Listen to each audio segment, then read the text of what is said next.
Welcome to the New Hampshire Business Guild Resource Series. My name is Pat Hammond, and today I am talking about how to use the email marketing canvas to develop a one-page snapshot of your next email marketing campaign. If you're not familiar with the Business Canvas format, it is a one-page document with labeled boxes that guide you through the process of rapidly developing a business plan. The Guild offers several business canvases for various types of planning, and as I said, today we're talking about our newest canvas for email marketing. Taking a look at the canvas, you can see that it has 6 focus areas that address who you're trying to reach, how your emails will be delivered, how you're going to reach and connect with customers, why you're sending the email, how you're going to measure success, and what the cost of the campaign is in both time and money, and what your return is on that investment. I know it sounds like a lot, but except for your customer avatars, we're talking a few bullet points on one piece of paper and to be able to complete the entire process in 30 minutes or less. So let's just jump right in here and take a look at customers. If you're an established business, you should already have an idea of who your target customers are as part of your regular marketing strategy. But if you don't already have this, or you're trying to update your target audience, go ahead and create an avatar for the person you're sending the email. Use as much detail as possible and be sure to give them a name. And this step is important because giving the person a name makes them real. If you're B2B, you might even consider adding what their job is. You can have as many customer avatars as you want, but space is limited on this sheet. So use the customer name that you assign to each avatar in the box and attach a separate page for how you're defining that customer. Next, we need to identify your customer's pain points so you can define what problem you solve. The reason we do this is because it helps you clarify your why. And once you know why you're sending the emails, you can develop a clear, concise message that resonates with your customers. Delivery represents the actual mechanics of your email campaign. What triggers the email? Is it a transactional email, like when a customer completes a sale or signs up for your newsletter? Or is it a series of scheduled emails, like a drip campaign? It also looks at frequency, how often you send the emails. If it's a drip campaign, it might be 4 or 5 emails sent every 4 or 7 or 14 days. And if it's a newsletter, frequency can be daily, weekly, monthly, or however often you want, as long as it's consistent and the customer is aware of the frequency when they sign up. And trust me, your customers are not going to be happy if they expect a quarterly newsletter and suddenly start getting a daily digest. This section also includes timing. Timing makes a huge difference in your open and click-through rates. There are endless varieties of studies that give the best time of day or day of the week to send an email, but much of the information is conflicting, and it really comes down to when your customers are most likely to open your emails. A lot of timing really comes down to trial and error, so you may have to test it out and find out which day and time work best for you. The delivery section also includes email service providers and integrations. Email service providers and integrations are the backbone of your email campaigns. They provide the framework that manages all the pieces of your campaign and then makes sure it happens smoothly. To put it plainly, this section is how you get organized to save time and money. Choosing the right ESP or email service provider for your needs and using integrations to connect your campaign to your shopping cart, CRM, landing pages, or any other program you use in conjunction with your email campaign is the foundation for creating successful email campaigns. And when you take the time to set them up correctly, you will find that creating and sending emails is fast and easy. MailChimp and Constant Contact are 2 of the older, more familiar services, but there are hundreds of top-notch user and budget-friendly options out there.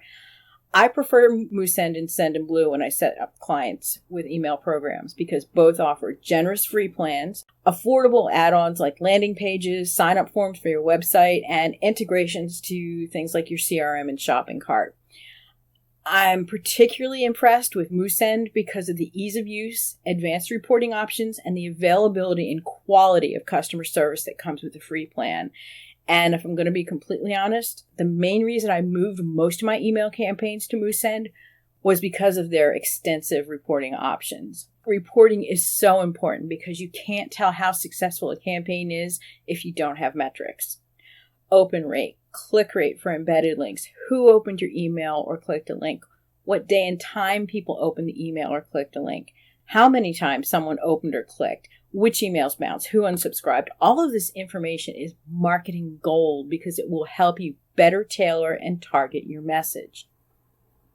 Which ironically enough brings us to targeting. Now, targeting is where you manage your mailing list and includes things like list segments, personalization, identifying where your list comes from, and A/B testing.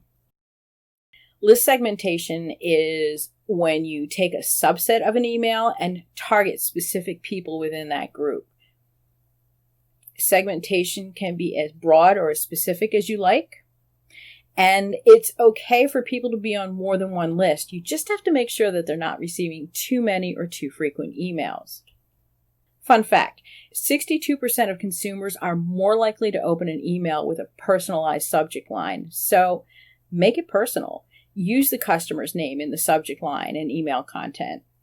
Even better, recommended products get 73% more clicks and generate 46% more revenue when they're based on the customer's own purchase history. So you're going to want to tailor content to the customer's purchase history. Make suggestions based on things they've purchased. These are the kind of things that motivate customers to buy your products or buy more of your products. Include customized content like rewards points. And if you don't have a rewards program, use something that indicates it's not a generic message. Remind them about abandoned carts and wish list items, and be specific when you say thank you.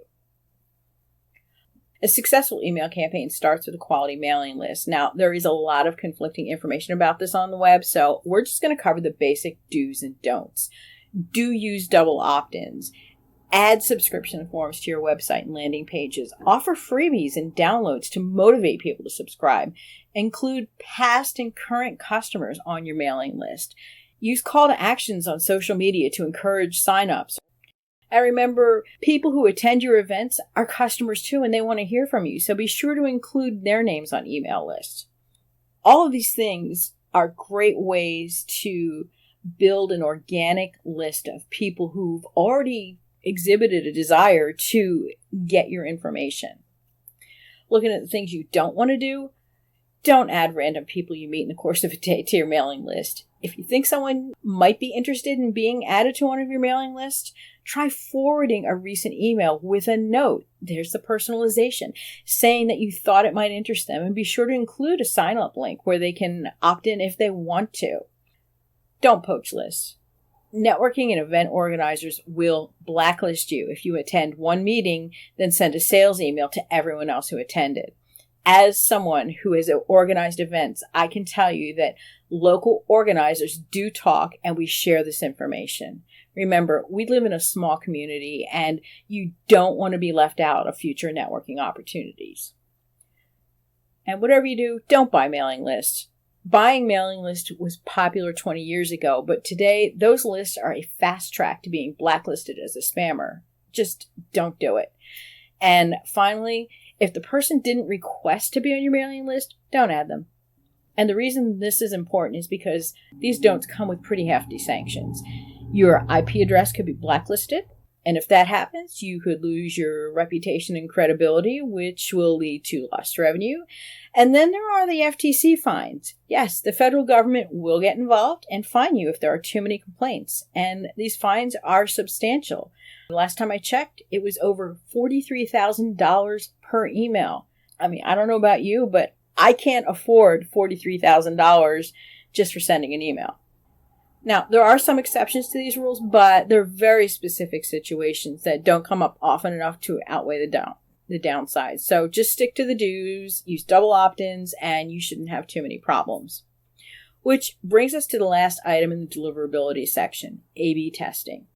A/B testing is when you split your mailing list into two groups and send a different version of the same email to each group. For those who are wondering, we do testing to improve open rate and conversion.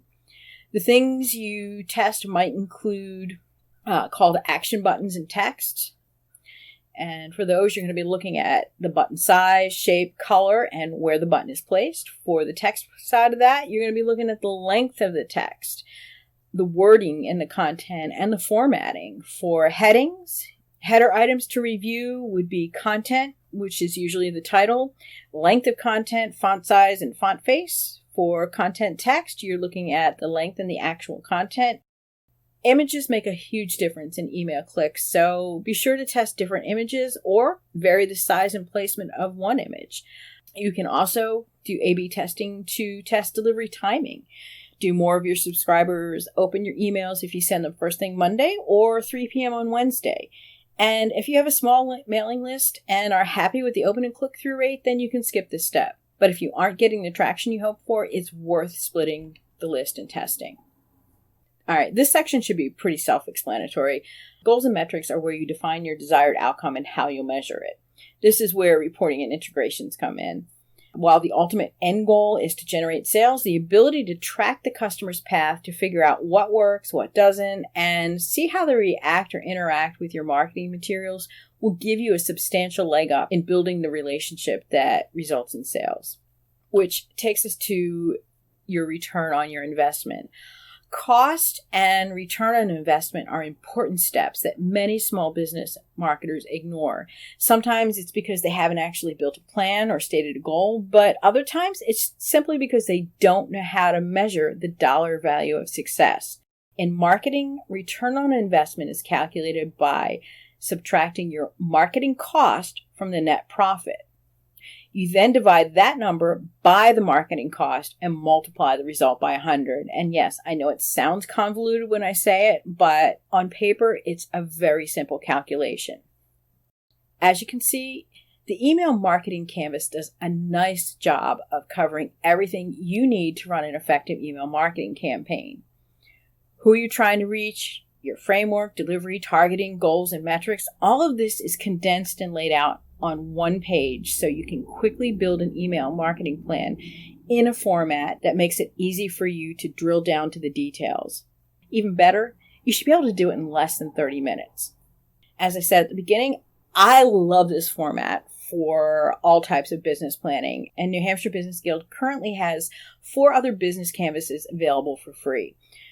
We have our updated Business Canvas 2.0, which is a basic business canvas for quickly developing a general business plan. The Marketing Canvas, which is used for creating a marketing strategy for individual products. The Production Planner Canvas is used for creating a product production plan. And this is very useful when you're considering a new idea or product because it forces you to step back from the big picture and dive into the details before you actually have to invest anything. And finally, a product development canvas takes a hard look at the money side of new product development. You can find all of our business canvases as well as other free tools under the business planning and strategy page on the New Hampshire Business Guild website. Thanks for joining us for this quick video. If you like what you saw, please visit our website and sign up for our newsletter to get the latest news, tips, and resources for your business.